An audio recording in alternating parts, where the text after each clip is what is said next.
My family tried to murder me for $127 million. They failed. Now they're all in federal prison, and I'm using their money to change thousands of lives. Hi, I'm Madison. And 3 weeks ago, I thought I was just attending my grandfather's funeral. I had no idea I was walking into a conspiracy that would expose my family as criminals and nearly cost me my life. But here's the thing they didn't count on. My grandfather was 10 steps ahead of them the entire time. And he left me something that would destroy them all. You know that feeling when you walk into a room and suddenly everyone stops talking? When you realize the conversation was about you and not in a good way. That's exactly what happened when I stepped out of that Uber and saw the Blackwood estate for the first time in 3 years. But this wasn't just any family gathering. This was my grandfather's memorial service. And I was about to discover that my own blood had already written me out of the story. Let me paint you the picture. The Blackwood mansion still stood in all its Georgian glory. But something felt wrong the moment I approached the front gates. The wild English garden that Grandpa Richard had lovingly tended for 60 years. Gone. In its place? Manicured hedges cut into perfect geometric shapes that looked like they belonged at a corporate headquarters. Not a family home. The old rope swing where I'd spent countless summer afternoons, the one Grandpa had hung for me when I was 7, vanished without a trace. I should have known right then that someone had rewritten more than just the landscaping. The front door was wide open. It always was during family events. Grandpa's tradition of welcoming anyone who needed a place to belong, but as I stepped inside, my heels clicking against what used to be warm hardwood floors, now replaced with cold Italian marble, I realized I was the only one who didn't belong here anymore. Soft piano music drifted over the murmur of polite conversation, the kind of generic classical pieces you hear in hotel lobbies, not Grandpa Richard's beloved jazz standards that used to fill these halls during Sunday brunches. Even the music had been sanitized, stripped of personality, just like everything else. I moved through the crowd like a ghost. A few heads turned when I entered, but their eyes slid past me just as quickly, like I was invisible. These were people I'd grown up with, family friends, distant cousins, business associates who used to ruffle my hair and ask about college. Now they looked through me like I was a stranger who'd wandered in off the street. By the entryway, there was a table lined with printed memorial programs. I picked one up, scanning for my name among the list of surviving family members. My heart sank as I read through it twice, then 3 times. Isabella Blackwood, beloved wife. Marcus Blackwood, devoted son. Elena Blackwood, cherished daughter-in-law. Dylan Blackwood, treasured grandson. Not one mention of Madison Blackwood, the granddaughter who'd spent every summer here since she was 5 years old. And that's when I knew. This wasn't grief. This was war. But I had no idea how deep this rabbit hole would go, or that within 48 hours, I'd be holding evidence that would send my entire family to federal prison. The cover photo made my stomach turn. It showed Grandpa Richard in his Navy suit, arm around Dylan at some formal event I didn't even remember being invited to. They looked like business partners, like Dylan was already the heir apparent to something much bigger than just money. The way they posed, the confident smiles, it was clear this wasn't just a candid family moment. This was a carefully crafted image of succession. I glanced at the seating chart posted nearby. Every family member had their designated spot, marked with elegant calligraphy on cream cardstock. Even second cousins I hadn't seen in a decade had places of honor in the front rows. But there was no card for Madison Blackwood, no seat reserved for the granddaughter who used to help Grandpa Richard tend his roses every Sunday morning. The message was crystal clear. I wasn't just uninvited. I had been deliberately erased. I slipped into the back row, positioning myself behind a massive arrangement of white lilies where I could observe without being seen. That's when the memorial slideshow began, and I felt my heart break all over again. Image after image flashed across the screen, set to some overly sentimental piano version of "What a Wonderful World." There was Dylan at his Harvard graduation, shaking hands with Grandpa Richard like they were sealing a business deal. Dylan at the yacht club regatta, holding a trophy while Grandpa beamed with pride. Even Dylan on that fishing trip to Alaska, the one I remembered him complaining about for weeks because he hated being outdoors. Elena appeared in several photos, too, always perfectly lit, always looking like she belonged in the pages of Town and Country magazine. There were even pictures of extended family members I barely knew. Third cousins from Denver, great aunts from Connecticut, people who visited maybe once every 5 years. But in 247 photos spanning Grandpa Richard's 87 years of life, there wasn't a single image of me. Not the picture from my college graduation where Grandpa had flown across the country to surprise me. Not the photo from last Christmas where we'd laughed so hard at his terrible jokes that we both cried. Not even the snapshot from my 8th birthday when he'd taught me to fish off his dock, patiently untangling my line for the 100th time. It was like I had never existed. I sat there in stunned silence, watching my own history being rewritten in real time. Around me, people dabbed at their eyes with tissues, murmuring about what a wonderful tribute it was. No one seemed to notice what was missing, or if they did, they didn't care enough to mention it. After the service, I was gathering my courage to leave when Elena found me. She materialized beside the flower arrangement, like she'd been watching me the whole time, dressed in a navy Chanel suit that probably cost more than most people's cars. Her expression was perfectly calibrated, just the right amount of sorrow for someone who'd lost a beloved family patriarch. "Madison," she said, her voice dripping with fake concern. "You look tired, sweetheart. Long flight from Seattle?" The way she said it made it sound like I'd traveled from another planet instead of just across the country. "Thanks. Elena," I replied, keeping my voice steady. "You look." I paused, taking in her designer ensemble and professional makeup. Prepared. Her smile flickered for just a moment, like a mask slipping. "Well, you know how these things are. Image matters, especially when the press might be watching." Press? At a private family memorial? But before I could ask what she meant, she was already gliding away, leaving me with more questions than answers. That's when I spotted him. Uncle Marcus, Grandpa's only son and the current head of Blackwood Industries. He was holding court near the fireplace, accepting condolences like he was running for office. When he saw me, he made his way over, but not to embrace me or ask how I was holding up. Instead, he simply clasped Dylan's shoulder like he was passing a torch. "Dylan's been such a tremendous help during this difficult time," he announced to no one in particular, his voice carrying across the room. "Richard would be so proud to see how naturally he's stepped into a leadership role." Dylan, who was 25 and had never held a real job in his life, straightened his tie and nodded solemnly. Pinned to his lapel was something that made my blood run cold. Grandpa Richard's Blackwood Legacy pin, a small gold emblem that had been passed down through 5 generations of family leaders. The same pin Grandpa had promised me during our last conversation just 6 months ago.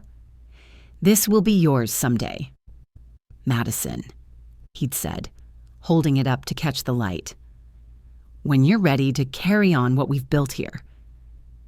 Now it gleamed on Dylan's chest like he'd earned it, like it had always been meant for him. I wanted to scream.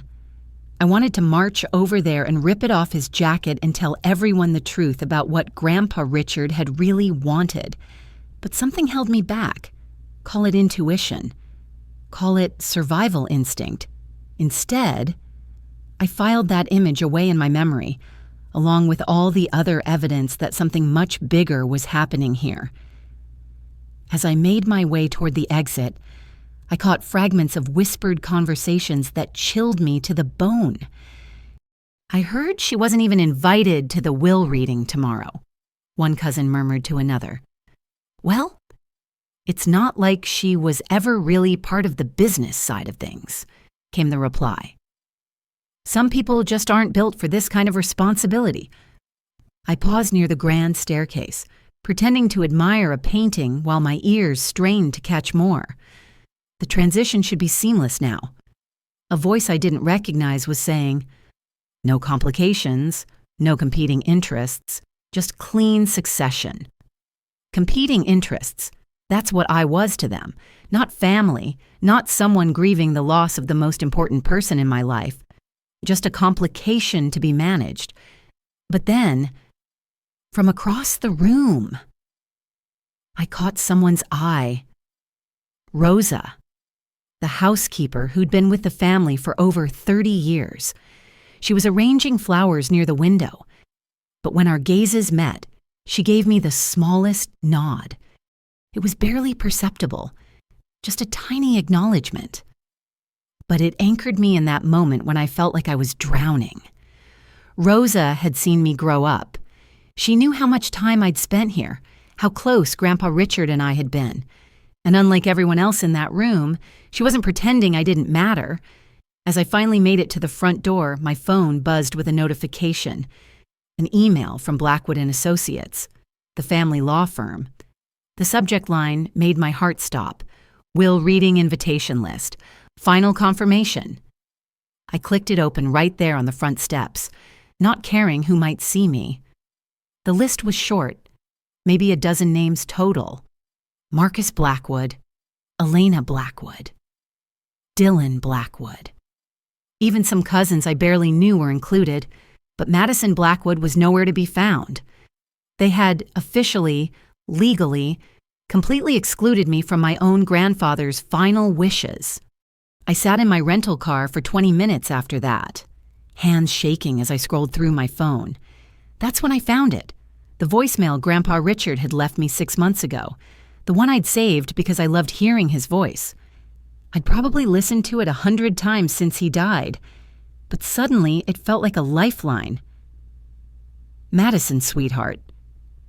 His familiar voice crackled through the speaker, a little breathless but warm as always. "I know I've told you this before, but I want you to know how proud I am of you. The work you're doing out there in Seattle, building something meaningful from the ground up, that's what this family used to be about. Whatever happens in the coming months, remember that you're the one I believe in. You're the one who truly understands what legacy means. Whatever happens in the coming months." At the time, I'd thought he was just being dramatic, maybe worried about his health. Now I realized he'd been trying to tell me something much more important. He'd known this was coming. That night, I checked into a budget motel about 10 miles from the estate. It was the kind of place with thin walls and fluorescent lighting that made everything look sickly, but I couldn't afford anything better. My freelance graphic design business was doing okay, but okay didn't stretch to luxury hotels when you had to buy a last-minute cross-country flight for a funeral you weren't supposed to attend. I kept thinking about that voicemail, about the way Grandpa's voice had carried a weight I hadn't understood at the time. Whatever happens in the coming months. He'd known something was coming, some storm he was trying to prepare me for. But what could he have done about it? By the time he made that call, he was already sick, already dependent on the family for his day-to-day care. If Marcus and Elena were planning something, how could he have stopped them? The answer came to me in the form of another email, this one arriving at 2:47 a.m. while I lay awake staring at the water-stained ceiling. The sender was listed as R. Blackwood, Legacy Agmail, com, an email address I didn't recognize. The message was simple. Check the library. Behind the Count of Monte Cristo. Always, Grandpa Richard. I stared at the screen until my eyes burned. This email had been sent automatically, scheduled in advance. Grandpa Richard had set up some kind of digital dead man switch, a message to be delivered only after he was gone. But how was I supposed to get back into the house? The memorial was over. The family would be preparing for the will reading. I couldn't just walk in and start searching the library like I owned the place, except maybe I could. I'd grown up in that house. I knew every secret passage, every loose floorboard, every window that didn't quite latch properly. The old servants' entrance on the east side had been my gateway to countless childhood adventures. If it was still unlocked the way it used to be, by dawn. I was dressed in dark jeans and a black hoodie, looking like I was headed to rob a bank instead of searching my own family's library. The irony wasn't lost on me. I was about to break into a house that should have been partially mine, to find clues about an inheritance I'd been cut out of. The servants' entrance was exactly where I remembered it, hidden behind a trellis of climbing roses that Grandpa Richard had planted decades ago.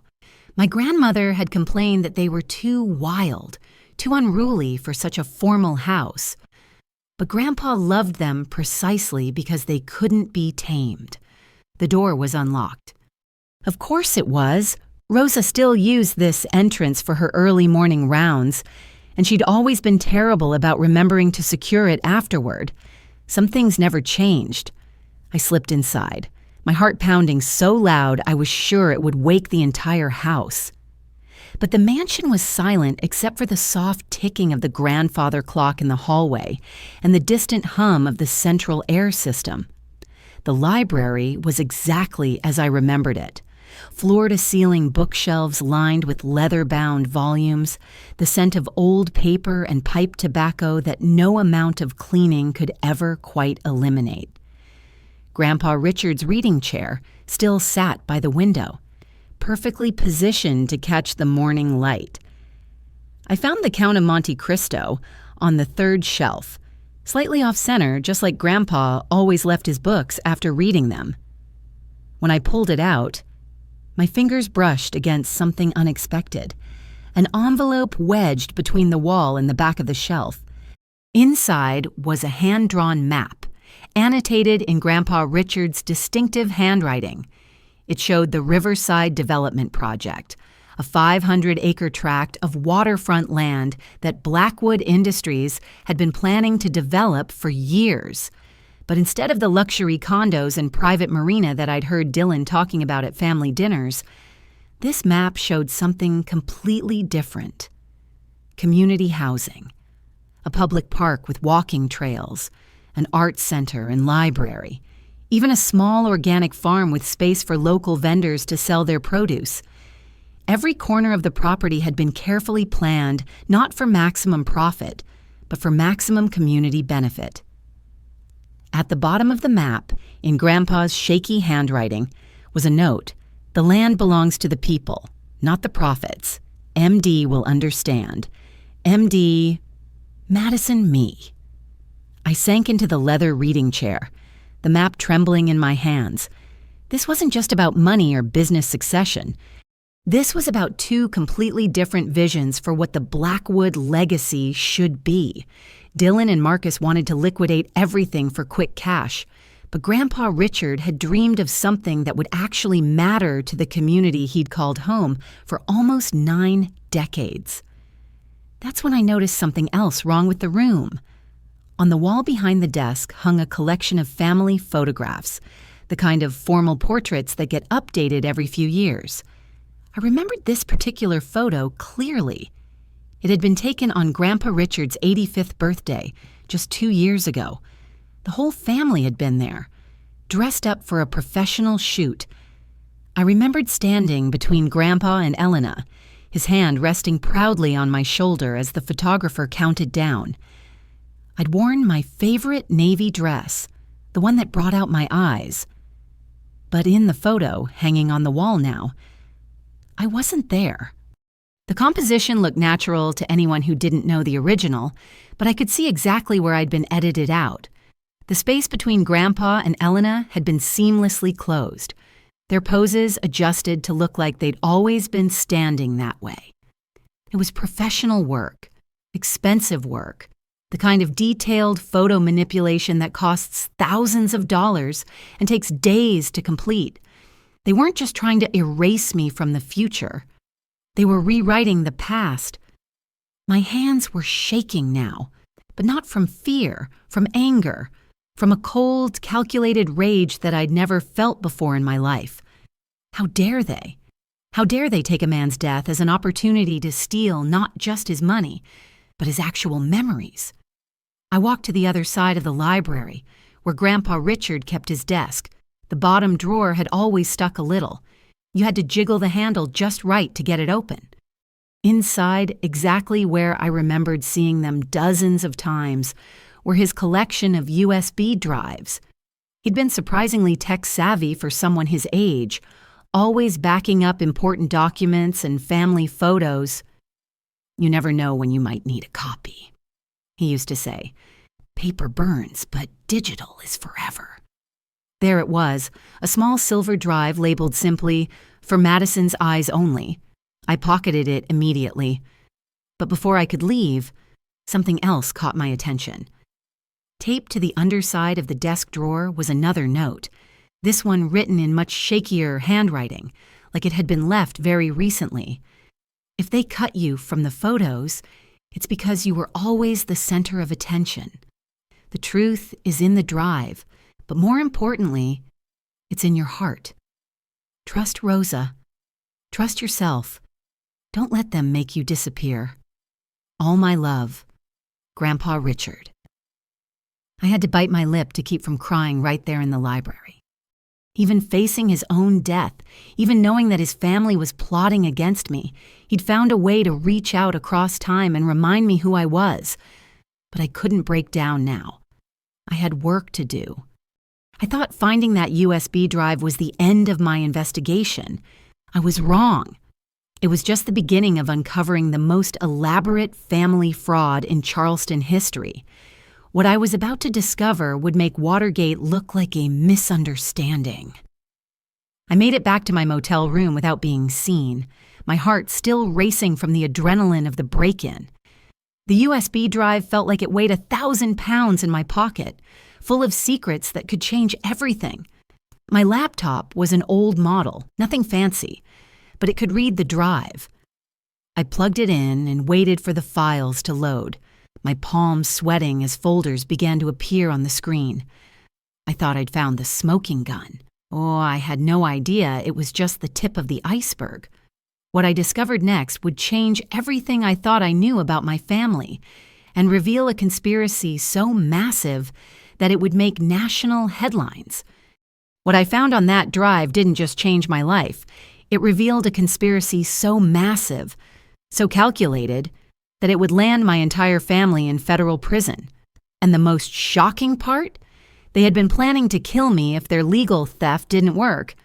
The USB drive contained a digital goldmine that would make any investigative journalist weep with joy. Spreadsheets, legal documents, audio recordings, video files, and what looked like a complete paper trail of every major Blackwood Industries decision made in the past 5 years. But as I started clicking through the folders, I realized this wasn't just a random collection of business documents.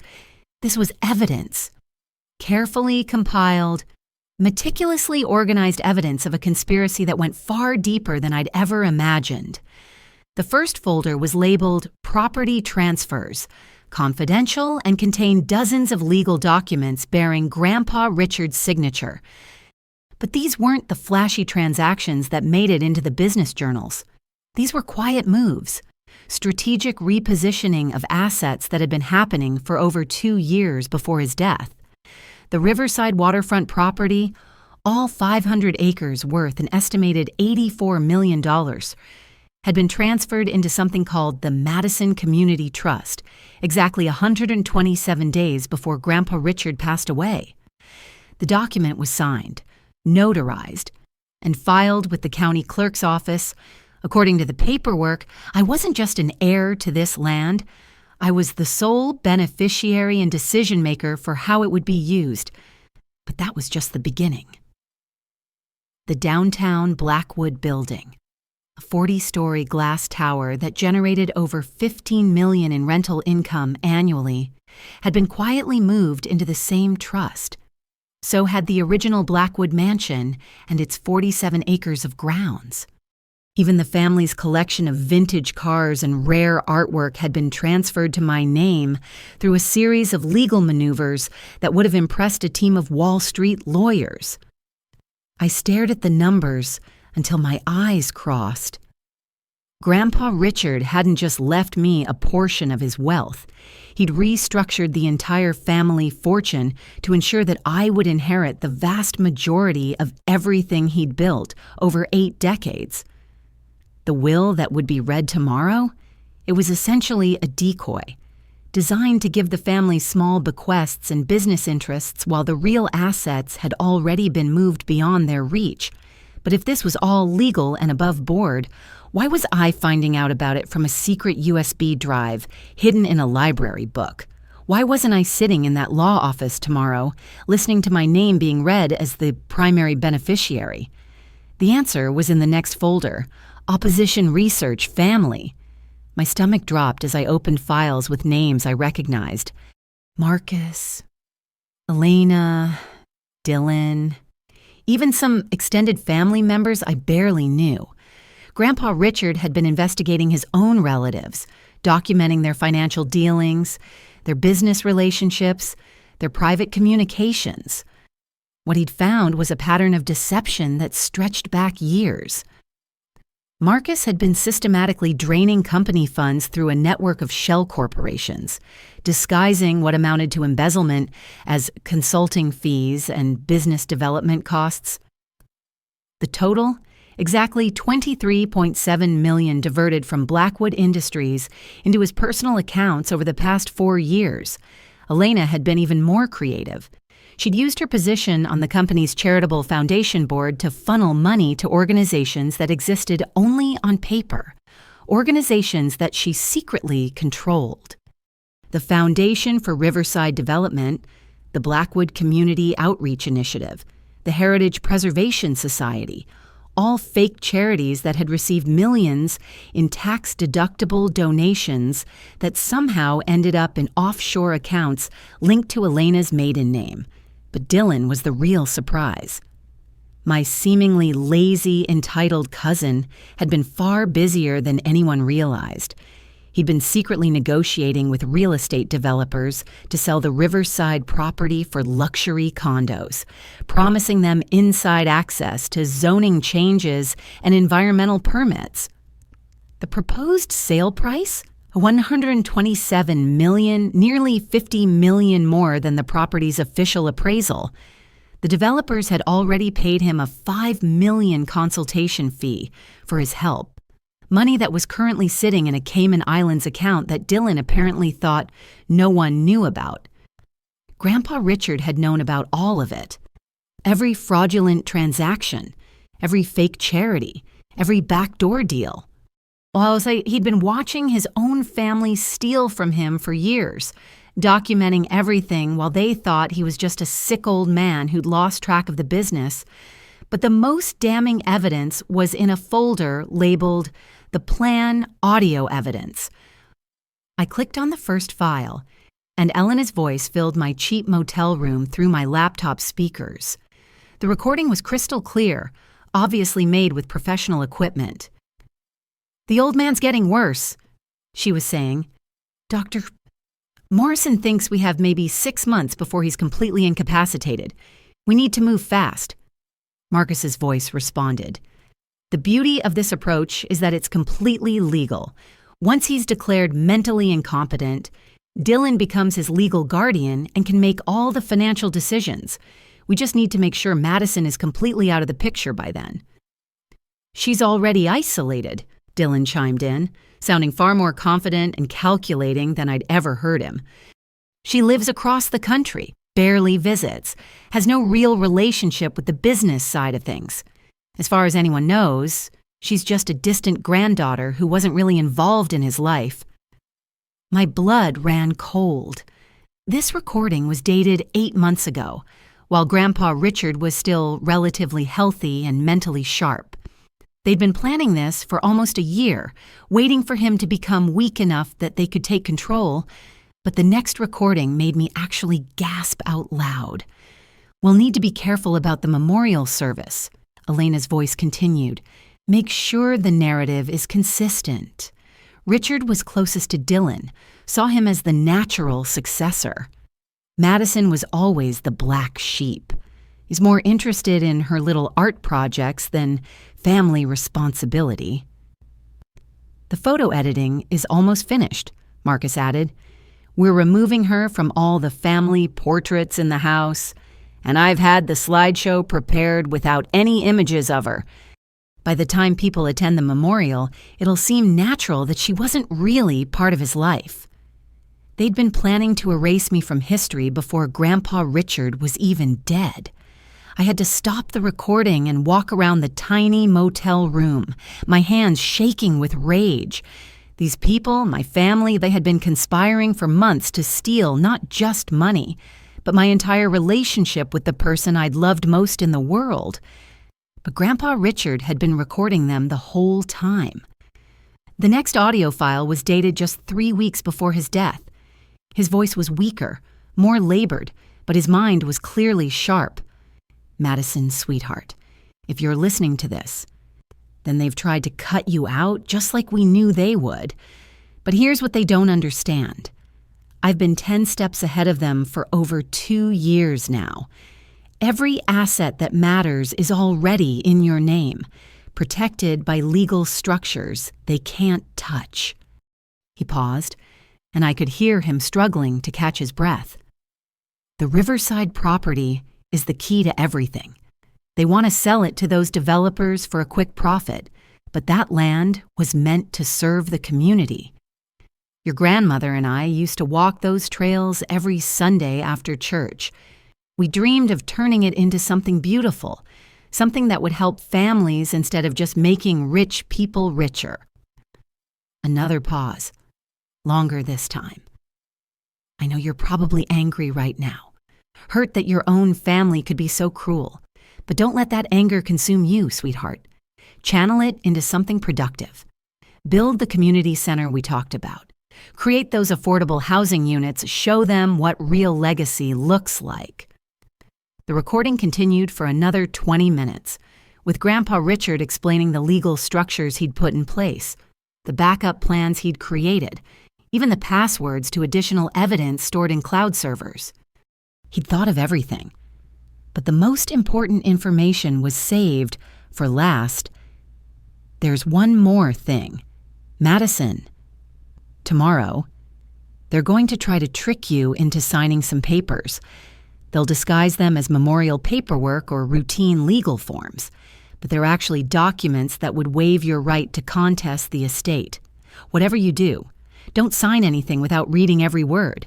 And if they pressure you, walk away. You have more power than they realize, but only if you're smart about how you use it." I felt like I'd been hit by lightning. Tomorrow's will reading wasn't just about distributing assets. It was a trap designed to get me to legally surrender my inheritance before I even knew I had one. But now I knew. And knowledge, as Grandpa Richard always used to say, was the most valuable currency in the world. I spent the rest of the night going through every file on the USB drive, taking notes, making copies, preparing for a battle I hadn't even known I was fighting 12 hours ago. By dawn, I had a strategy. They wanted to play games? Fine. But they'd just brought a knife to a gunfight, and I was holding all the ammunition. The next morning, I drove back to the Blackwood estate for what was supposed to be a quiet family breakfast before the will reading.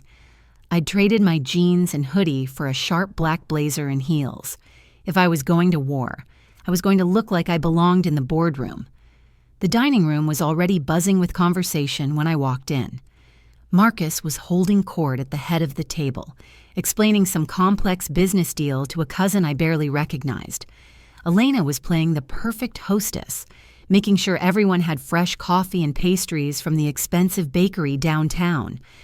Dylan sat beside his father, wearing Grandpa Richard's vintage Rolex, now in addition to the family pin. He looked like he was trying on the role of family patriarch, testing how it felt to be the center of attention. The conversation died when I entered the room. "Madison!" Elena exclaimed, her voice bright with fake enthusiasm. "We weren't sure you'd make it this morning. Such an early flight yesterday. You must be exhausted." "I'm fine," I replied, taking a seat at the far end of the table. "Wouldn't miss it for the world." Marcus cleared his throat. "Well, now that we're all here, I thought we should discuss the logistics for this afternoon. The will reading should be fairly straightforward. Richard was always very organized about these things." "What should I expect?" I asked, keeping my voice innocent. "I've never been to a will reading before." Elena and Marcus exchanged a look so quick that someone who wasn't watching for it would have missed it entirely. "Oh, it's mostly just formality," Elena said with a dismissive wave.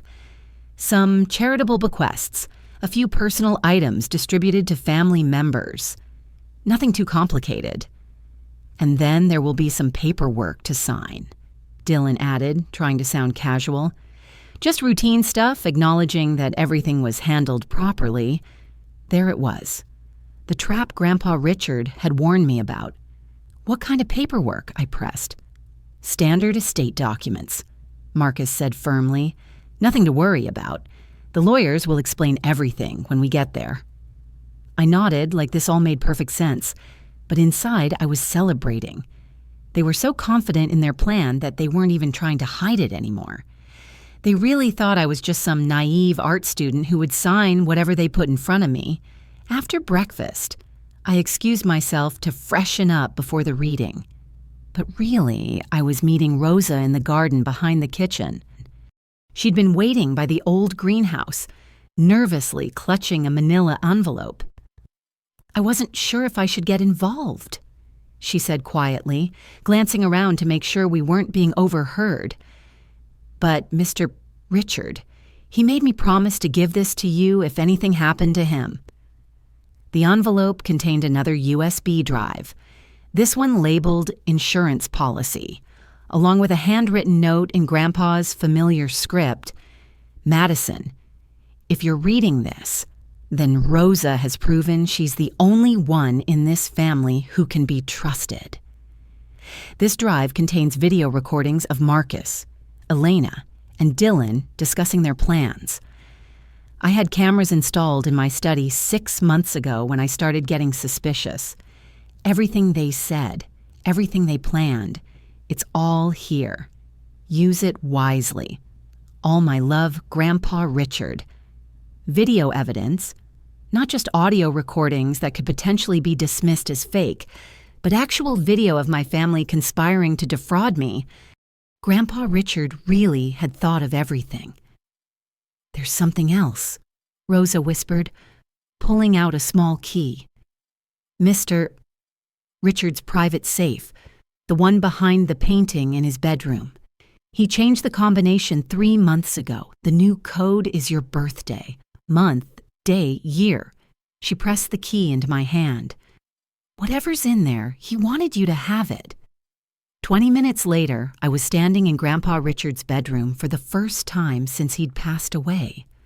The room still smelled like his aftershave and the peppermint lozenges he always kept on his nightstand. His reading glasses were folded neatly beside a biography of Winston Churchill, like he'd just stepped out for a moment and would be back soon. The painting that hid his safe was a portrait of my grandmother from their wedding day.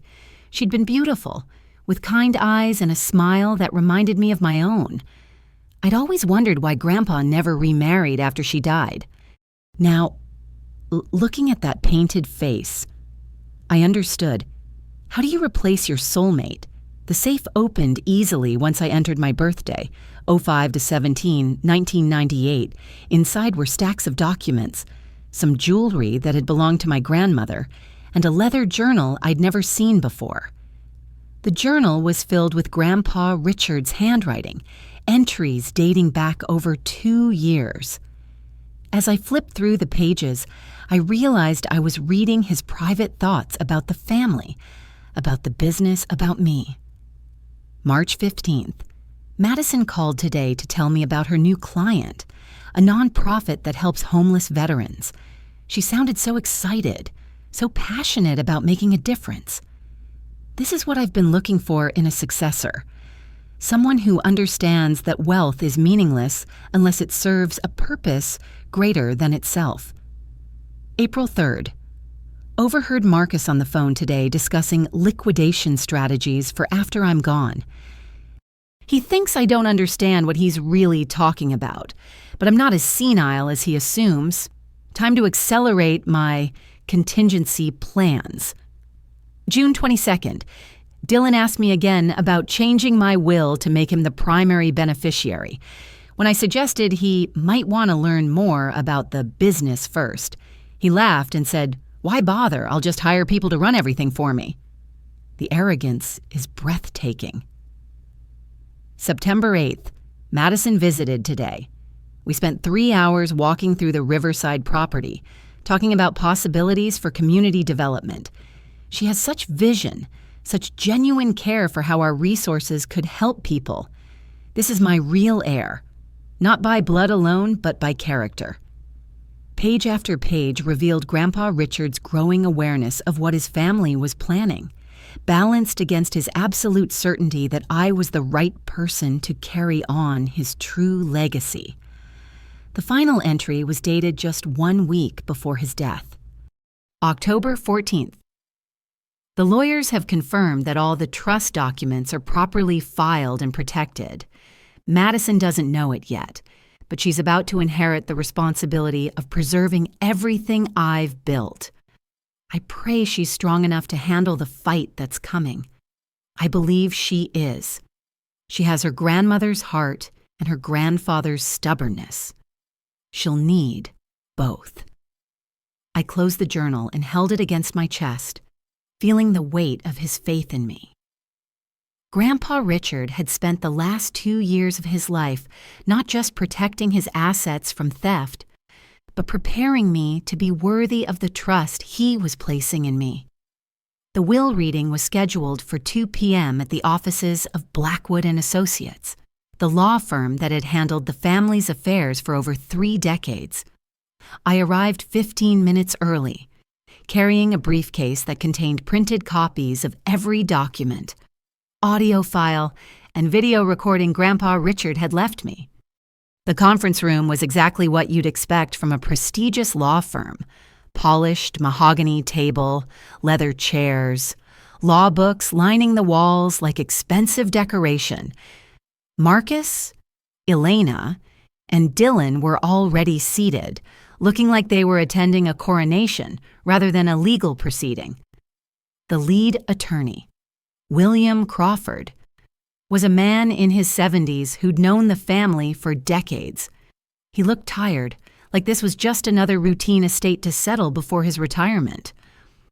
"Before we begin," Crawford announced, "I need to mention that we've received some additional documentation that may affect these proceedings. Documents that were apparently prepared by Mr. Blackwood in the months before his death." I watched the blood drain from Elena's face. Marcus sat up straighter, his lawyer instincts kicking in. Dylan just looked confused. "What kind of additional documentation?" Marcus demanded. Crawford pulled out a manila folder. Trust agreements, property transfers, and what appears to be a video message from your father, specifically requesting that these materials be presented during the will reading. "That's impossible," Elena said quickly. Richard's mental state was declining for months before he died. Any documents from that period would be legally questionable. "Actually," Crawford replied, "these documents are all notarized and witnessed, with multiple medical evaluations confirming Mr. Blackwood's mental competency at the time of signing. They appear to be completely valid." He dimmed the lights and turned on a large monitor at the head of the room. Grandpa Richard's face appeared on the screen. sitting in his study with that familiar bookshelf behind him. He looked thin but alert, his eyes bright with the intelligence that had built a business empire from nothing. "If you're watching this," his recorded voice began, "then I have passed away and my family is gathered to hear my final wishes. But before we discuss what I'm leaving behind, I want to talk about what I discovered in the months before my death."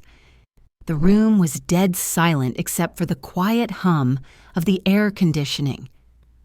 I learned that some members of my family had been stealing from the company and from me personally for years. I learned that they were planning to have me declared incompetent so they could take control of my assets. Most painfully, I learned that they were planning to cut my beloved granddaughter Madison out of her rightful inheritance. Not because she didn't deserve it, but because she represented a threat to their schemes. Dylan was staring at the screen like he'd seen a ghost. Marcus had gone completely pale. Elena was gripping the arms of her chair so tightly her knuckles were white. But here's what they didn't know. Grandpa Richard continued. I was recording their conversations. I was documenting their theft. And I was taking steps to ensure that my true wishes would be honored, regardless of what they might try to do after my death. The video continued for another 10 minutes, with Grandpa Richard methodically explaining the trust structures he'd created, the evidence he'd compiled, and his reasoning for leaving the vast majority of his estate to me. When it ended, the conference room was silent enough to hear a pin drop. Crawford cleared his throat. "Given this new information, I think we need to suspend these proceedings pending a full investigation into the allegations made in Mr. Blackwood's statement." "Now wait just a minute," Marcus said, finally finding his voice. "This is highly irregular. We haven't even read the actual will yet." My voice was steady, but inside I was terrified. These people had raised me, fed me, tucked me into bed as a child, and now I was about to destroy their lives with the truth. My hands were literally trembling as I pulled out that tablet, but I thought about Grandpa Richard's words. "You're stronger than you know." "That's true," I said, speaking for the first time since entering the room. "But before we do that, I think everyone should see this."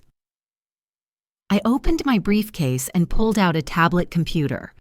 With a few taps, I had Dylan's face on the screen, recorded in crystal clear high definition as he discussed selling the Riverside property to developers. "The old man will never know what hit him," Video Dylan was saying to someone off camera. "By the time we're done, Madison will be lucky to get enough money for a decent car, let alone any real say in family business." The real Dylan looked like he was going to be sick. "I have hours of recordings like this," I said calmly.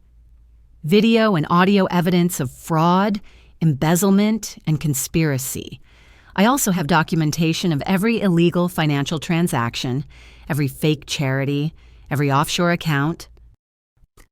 I stood up and walked to the head of the table, placing printed bank statements and legal documents in front of each family member. "Marcus, you've stolen over $23 million from the company through fraudulent consulting contracts. Elena, you've diverted $11 million in charitable donations to accounts you control. Dylan, you've accepted bribes totaling $5 million from developers who think they're buying the Riverside property." The silence was deafening. "Here's what's going to happen," I continued. "You're going to return every penny you've stolen. You're going to resign from all positions at Blackwood Industries. And you're going to issue public statements admitting your crimes and apologizing to the community you've betrayed." "You can't prove any of this," Elena said, but her voice was shaking. I smiled and pulled out my phone. "Actually, I can. And I'm prepared to turn all of this evidence over to the FBI, the IRS, and the state attorney general if you don't cooperate voluntarily. Crawford was frantically taking notes, probably calculating how much legal trouble his firm might be in for helping facilitate what was clearly a massive fraud. "The alternative," I said, "is that we proceed with criminal charges, asset forfeiture, and very public trials that will destroy not just your finances, but your reputations. Your choice?" Marcus looked around the room like he was searching for an escape route that didn't exist. Elena was crying quietly, her perfect makeup running down her cheeks. Dylan just stared at the table, probably wondering how his easy life had just evaporated in the span of 20 minutes. "We'll need time to consider our options," Marcus finally said. "You have until tomorrow morning," I replied. "After that, I'm calling the authorities." As I packed up my briefcase and prepared to leave, Crawford cleared his throat one more time. "Ms. Blackwood," he said formally, "based on the documentation provided, it appears that you are indeed the primary beneficiary of your grandfather's estate. The assets in question are substantial. We're looking at a total value of approximately $127 million. $127 million. But more than that, I was now responsible for carrying on Grandpa Richard's vision of what that money could accomplish. The Riverside Community Center, affordable housing for working families, educational programs for at-risk kids, environmental restoration projects that would benefit the entire region. I had the power to build something meaningful, something that would last long after I was gone.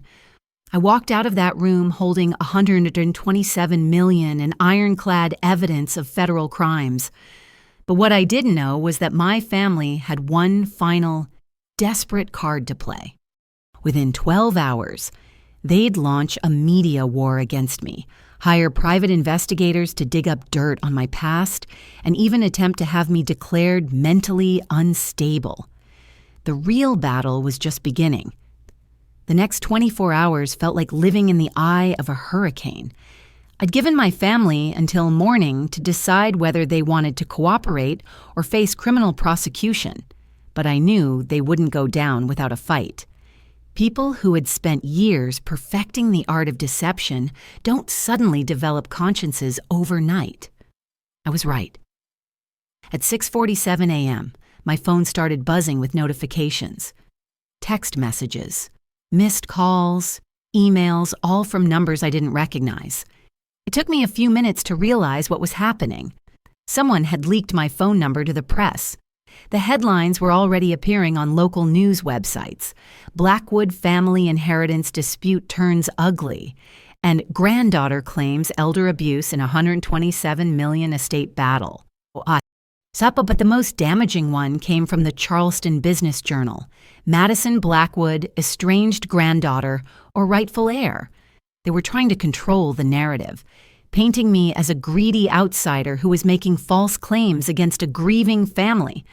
The article quoted family sources, describing me as someone who had minimal contact with Grandpa Richard in his final years and was clearly motivated by financial gain rather than genuine family loyalty. I was getting a masterclass in how wealthy families protect themselves when threatened, but they'd made one crucial mistake. They assumed I was fighting this battle alone. I wasn't. My phone rang at 7:15 a.m. The caller ID showed a number I didn't recognize, but something told me to answer it. "Madison? This is Dr. Elizabeth Morrison. I was your grandfather's physician for the last 8 years of his life." Dr. Morrison. The doctor who had treated Grandpa Richard during his final illness, who had monitored his mental capacity right up until the end. "Dr.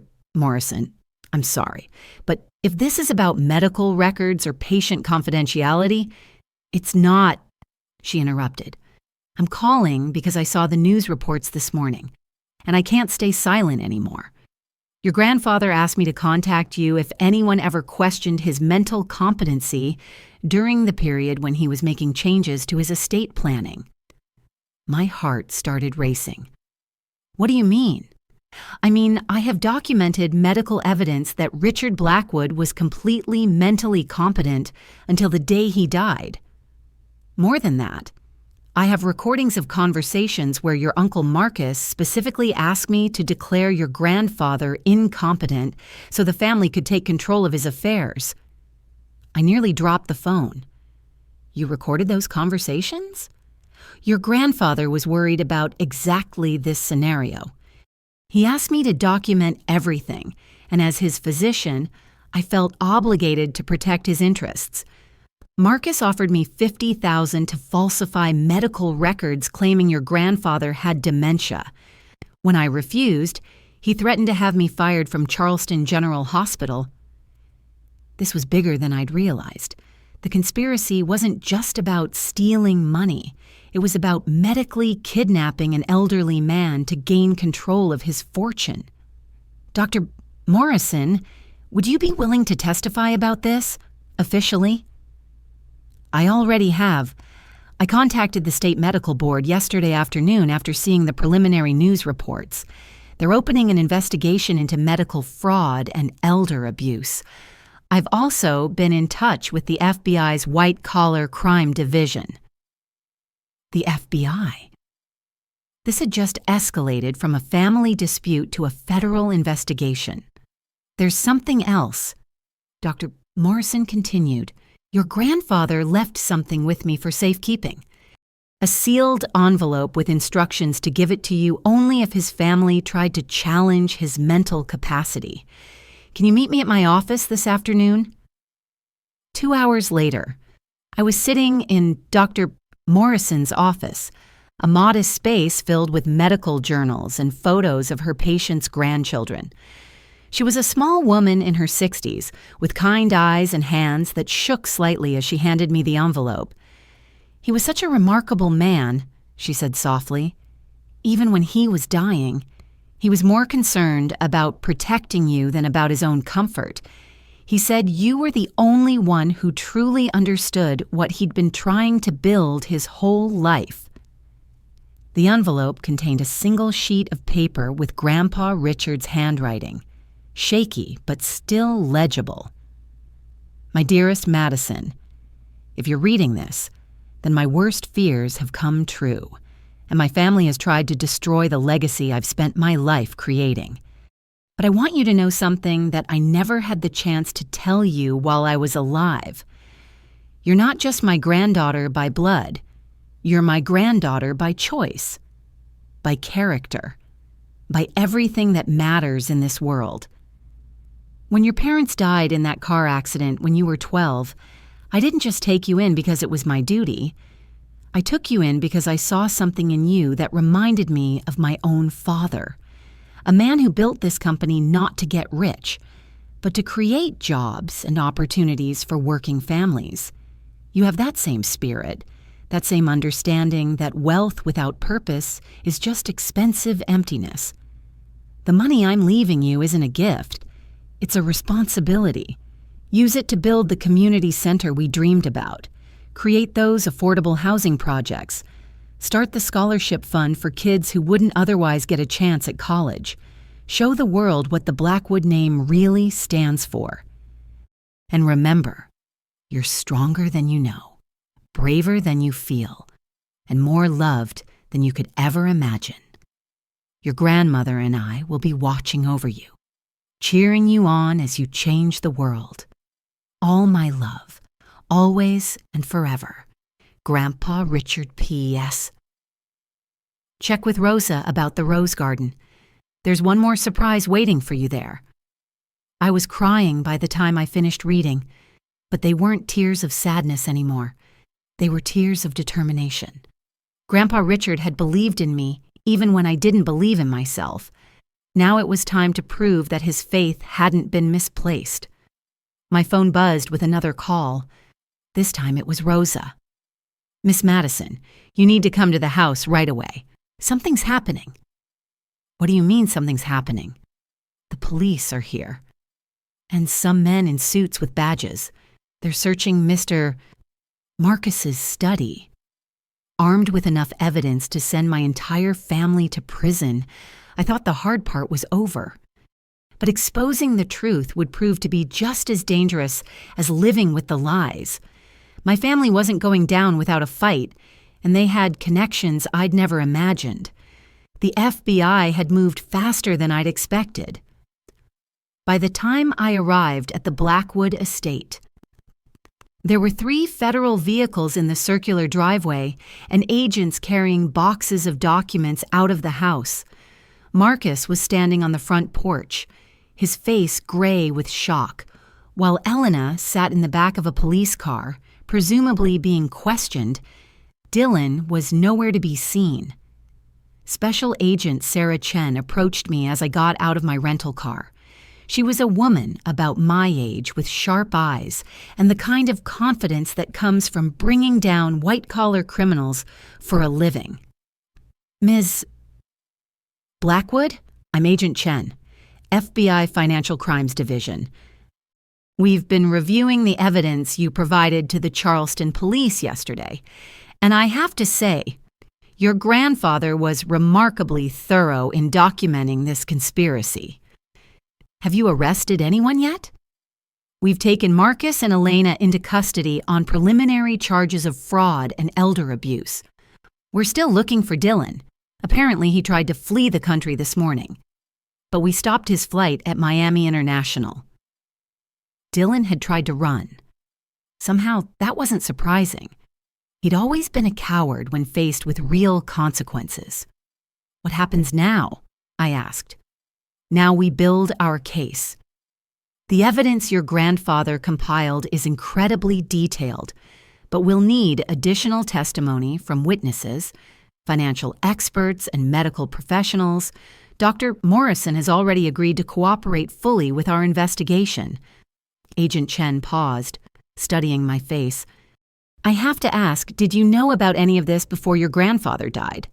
Not a word, I replied honestly.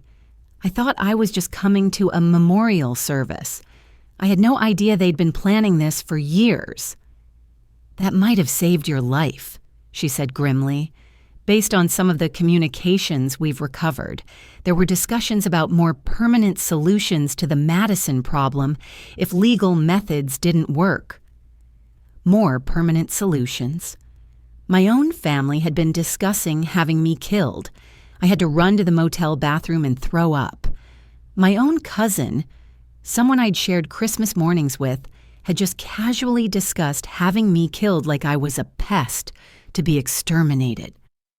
I sat on that bathroom floor for 20 minutes, shaking and crying, before I could even process what I'd just heard. This wasn't just about money anymore. This was about survival. I felt sick, but also strangely relieved. At least now I knew exactly who I was dealing with. There's something else, Agent Chen continued. We found evidence that this conspiracy extends beyond your immediate family. There are lawyers, accountants, and business associates who are actively helping to conceal these crimes. We're looking at a potential RICO case here, organized criminal activity across multiple states and possibly international borders. RICO, the Racketeer Influenced and Corrupt Organizations Act, typically used to prosecute organized crime families and drug cartels. My own relatives were about to be treated like members of the mafia. How long will this take to resolve? Federal cases like this can take months or even years to fully prosecute. But the good news is that we can freeze the stolen assets immediately, and we're working with the courts to ensure that you have access to the funds you need to begin implementing your grandfather's vision for the community projects. That afternoon, I met with Rosa in the rose garden behind the mansion. The roses were in full bloom, their sweet fragrance filling the air with memories of summer afternoons spent helping Grandpa Richard tend his beloved flowers. He said to show you this, Rosa said, leading me to a section of the garden I'd never paid much attention to before. Hidden among the climbing roses was a small stone marker, almost completely overgrown with vines. I knelt down and brushed away the vegetation, revealing an inscription.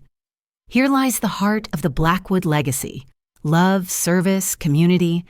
May it bloom eternal. R, B, and M, B, 1987. M, B. Those were my grandmother's initials, Margaret Blackwood. She died when I was only 5, but I remembered her kindness, her gentle laugh, the way she made everyone feel welcome in her home. Your grandparents planted this garden together, Rosa explained. Every rose bush represents a different value they wanted to pass down to their family. Look closer at the marker. I ran my fingers along the base of the stone and felt something that wasn't quite natural. A small metal panel, almost invisible unless you knew exactly where to look. Inside the panel was a key and another note. The final piece of the puzzle is in the greenhouse. Use this key, but only when you're ready to accept the full responsibility of what I'm asking you to do, Grandpa Richard. The greenhouse had been Grandpa Richard's private retreat, the place where he went to think and plan and dream about the future. I'd spent countless hours there as a child, helping him start seedlings and learning about how small things could grow into something beautiful with the right care and attention. The key opened a locked cabinet I'd never noticed before, hidden behind a wall of gardening supplies. Inside was a comprehensive business plan, professionally bound and hundreds of pages long. The Blackwood Community Initiative, a blueprint for sustainable social impact. This wasn't just a vague idea about helping people. This was a detailed, carefully researched plan for using the family fortune to create lasting change in Charleston and beyond, community centers in underserved neighborhoods, affordable housing developments designed to promote family stability and economic growth, educational programs that would help kids from poor families break the cycle of poverty. But the most ambitious part of the plan was the Riverside Transformation Project.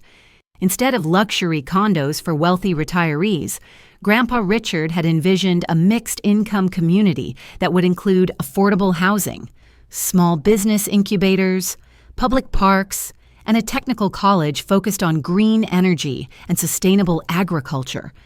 The financial projections were staggering. This wasn't charity, it was investment. The community development projects would create thousands of jobs, generate millions in tax revenue, and serve as a model for other cities struggling with inequality and economic stagnation. At the back of the plan was a personal letter addressed to me. Madison, this is my life's work. The culmination of everything I've learned about business, about community, about what it means to leave the world better than you found it. I'm not giving you money to spend. I'm giving you a mission to fulfill. I know it seems overwhelming. I know you're probably scared about whether you're capable of managing something this big. But remember, you don't have to do this alone. I've identified partners, advisors, and community leaders who share this vision. Your job isn't to have all the answers. Your job is to ask the right questions and surround yourself with people who can help you find solutions. The Blackwood name has been associated with business success for 4 generations. But business success without social impact is just elaborate selfishness. When you have the opportunity to redefine what our family legacy means, to show that wealth and power can be forces for justice rather than just accumulation. I believe in you completely. Now believe in yourself. As I sat in that greenhouse, surrounded by the scent of earth and growing things, I felt something shift inside me. The anger and hurt from the past few days was still there, but it was being replaced by something stronger. Purpose. I wasn't just inheriting money. I was inheriting the responsibility to prove that Grandpa Richard's faith in me had been justified. 6 months later, I stood in front of the Charleston City Council, presenting the final plans for the Riverside Community Development Project. The federal investigation had recovered over $35 million in stolen assets, Marcus and Elena were serving prison sentences for fraud and elder abuse, and Dylan had agreed to cooperate with prosecutors in exchange for a reduced sentence. But more importantly, construction had already begun on the first phase of the community center. Local contractors had already hired 156 residents from surrounding neighborhoods, with average wages 40% higher than previous jobs, providing job training and steady employment to families who had been struggling for years. The affordable housing project had a waiting list of 847 families, with the first 120 units already under construction. And the technical college had received preliminary accreditation from the state education department. The local news coverage had shifted from skeptical reports about family drama to enthusiastic features about innovative community development. The Charleston Business Journal, the same publication that had initially questioned my motives, had featured the Riverside Project on its cover with the headline, "The New Face of Philanthropy: How Madison Blackwood is Changing Charleston." After the city council meeting, I drove out to the cemetery where Grandpa Richard was buried. His headstone was simple, just his name and dates. With a small inscription, "He built bridges, not walls." I sat down beside his grave and pulled out my phone. There was a voicemail from Dr. Morrison letting me know that the medical fraud investigation had led to new policies protecting elderly patients from family members seeking to exploit them. Another message from Agent Chen, updating me on the federal case and mentioning that our evidence had helped identify similar schemes in 3 other states. But the message that meant the most was from a woman named Carmen Rodriguez, whose family would be moving into one of our first affordable housing units next month. "Ms.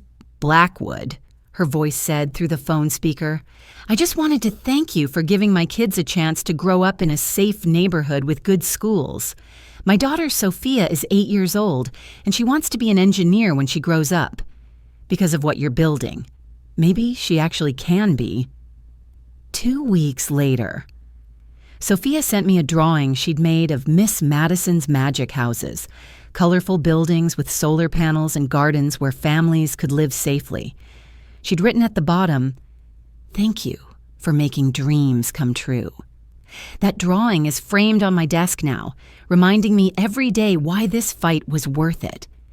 I closed my eyes and felt Grandpa Richard's presence all around me, in the warm breeze, in the late afternoon sunlight filtering through the oak trees, in the satisfaction of knowing that his vision was becoming reality. "We did it, Grandpa," I whispered. "We're building something that matters." As I drove home that evening, I thought about everything that had changed since that awful day when I discovered my family's betrayal. I'd lost relatives, but I'd gained a community. I'd inherited money, but more importantly, I'd inherited purpose. The Blackwood legacy wasn't about accumulating wealth anymore. It was about using that wealth to create opportunities for others. It was about proving that one person with resources and determination really could change the world. One family at a time, one neighborhood at a time, one generation at a time. Grandpa Richard had given me more than an inheritance. He'd given me the chance to become the person I was always meant to be. And Sophia Rodriguez, the 8-year-old who wanted to be an engineer, she was living proof that his sacrifice had been worth it. The real legacy wasn't in the money we left behind. It was in the lives we changed while we were here. Now I want to hear from you. Have you ever felt like the black sheep in your family? Have you ever discovered that people you trusted were working against you behind your back? What did you do when you realized that your own blood relatives didn't have your best interests at heart? Maybe you're still finding the courage to stand up for yourself. Maybe you're in the middle of your own battle for what's rightfully yours. Or maybe you've already fought your fight and come out stronger on the other side. I need to know. Am I crazy for doing this to my own family? Comment hero if I did the right thing, or villain if you think I went too far. And tell me your story. Have you ever had to choose between family loyalty and doing what's right? Drop your story below because I read every single comment. And if this story resonated with you, if you felt seen, if you felt inspired, if you felt like maybe you're not as alone as you thought, hit that like button and subscribe to this channel. Because there are more stories like this one. Stories about ordinary people who found the strength to do extraordinary things when the world tried to tear them down. The truth is, we all have more power than we realize. We just have to be brave enough to use it. Thanks for listening. And remember, you're stronger than you know, braver than you feel, and more capable of changing the world than you could ever imagine.